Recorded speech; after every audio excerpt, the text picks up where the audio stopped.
Púrpura. Desde a semana passada, essa é a pergunta que eu mais recebo. Adriano, meu filho tem história de púrpura. Será que pode acontecer alguma coisa grave? Adriano, meu Deus do céu, o caso daquela menina foi letal. Será que isso pode acontecer comigo, com a minha família? Pois bem, então com dúvida, vem comigo que eu explico sobre essa doença que tem um nome tão bonito, mas que pode ser tão triste.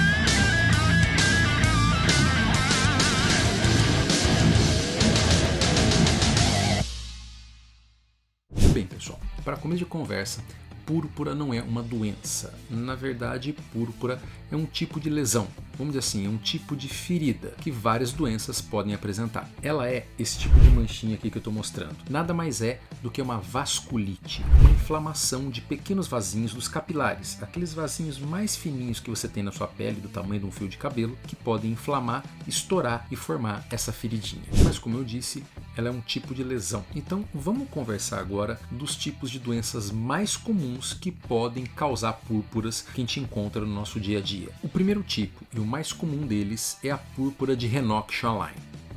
O nome é esse meio estranho mesmo. Raynaud-Schlein. Não entendi esse final. Quer dizer, não entendi foi nada. Pois bem, a PHS, que é a sigla que a gente usa para não falar esse nome desgracento, é uma doença mais comum da primeira infância, ali entre os 4 até 10 anos de vida. Ainda não se sabe muito bem por que acontece a PHS, mas ela tem relação com outras infecções. Então ela costuma surgir depois que a criança pega um resfriado, uma amidalite bacteriana, e ela é uma doença autolimitada e benigna na maioria das vezes. Quer dizer o quê? Ela sara sozinha. A maioria dos sintomas que vêm associados a ela, que é febre, dor nas articulações, dor na barriga, costumam desaparecer com 1 ou 2 semanas, mas as manchinhas podem durar até 1 mês. Um sintoma que costuma assustar um pouquinho os pais é a presença de sangue na urina e nas fezes, porque vamos pensar assim, gente, se você tem uma inflamaçãozinha dos vasos da pele de fora, você vai ter uma inflamação também dos vasos da pele de dentro, ou seja, a mucosa do intestino e da bexiga, e daí isso pode fazer que tenha um pequeno sangramento, que na maioria das vezes, repito, é benigno e autolimitado. A complicação mais séria que pode acontecer nessa doença, e ela é bem rara, graças a Deus,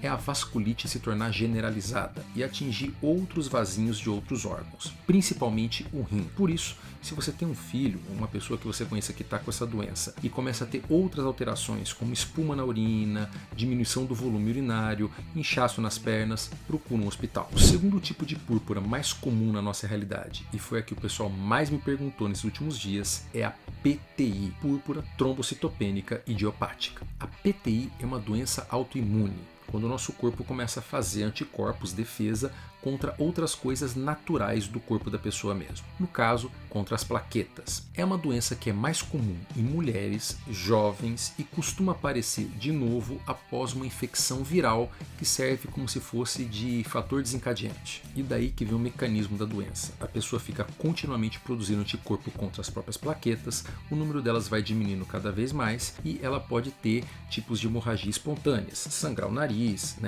ter sangue nas fezes, pode também fazer mancha roxa com qualquer esbarrão ou pancadinha que ela toma, ou simplesmente o sangue ficar tão ralo, que ele extravasa dos pequenos vasinhos, dos capilares, formando as famosas manchinhas púrpuras. Como qualquer doença autoimune, a apresentação dela, ou seja, a intensidade dela, varia de pessoa para pessoa e na mesma pessoa pode variar de acordo com o tempo.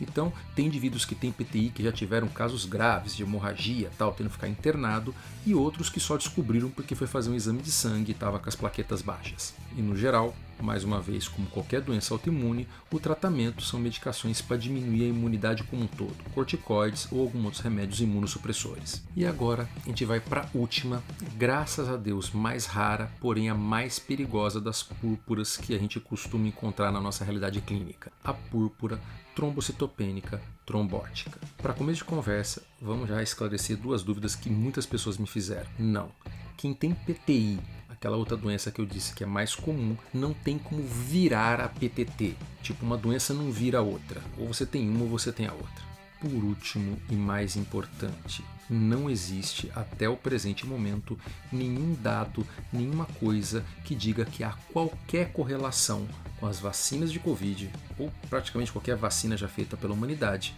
e a PTT. E ela também é um tipo de doença autoimune, ou seja, a pessoa nasce com essa tendência genética de fazer anticorpo contra alguma coisa do próprio organismo dela, mas que no caso, esses anticorpos atacam uma enzima muito específica chamada ADAM-ST13. Sem a presença dessa enzima, as plaquetas começam a grudar que nem pecinhas de Lego sozinhas no meio dos seus vasos, e isso vão formar trombos, coágulos, só que no sangue todo.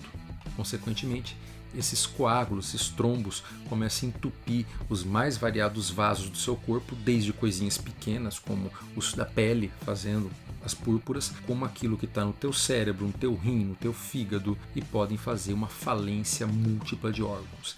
Além de, conforme vão se formando esses trombos, pode começar a ter uma destruição em massa das hemácias, dos glóbulos vermelhos, porque eles começam a bater nesses trombos. E aí a pessoa pode ter uma anemia muito severa.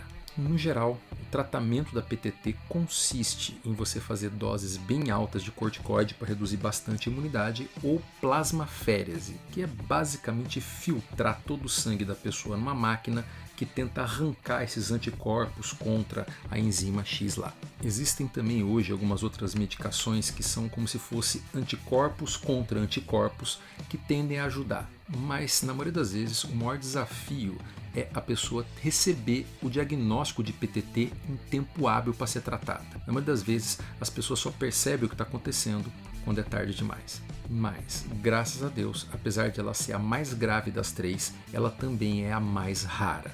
Mesmo assim, se depois de uma infecção viral ou depois de uma medicação que você tomou, que você não está acostumado a tomar, você notar manchas roxas pelo corpo, dores, febre ou qualquer sintoma diferente, procure um hospital.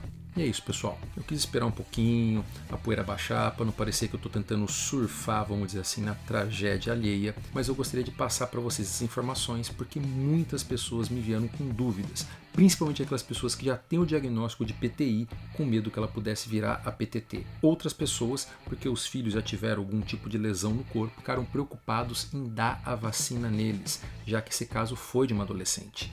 Por isso, eu vou terminar esse vídeo com aquele alerta que eu coloquei lá atrás.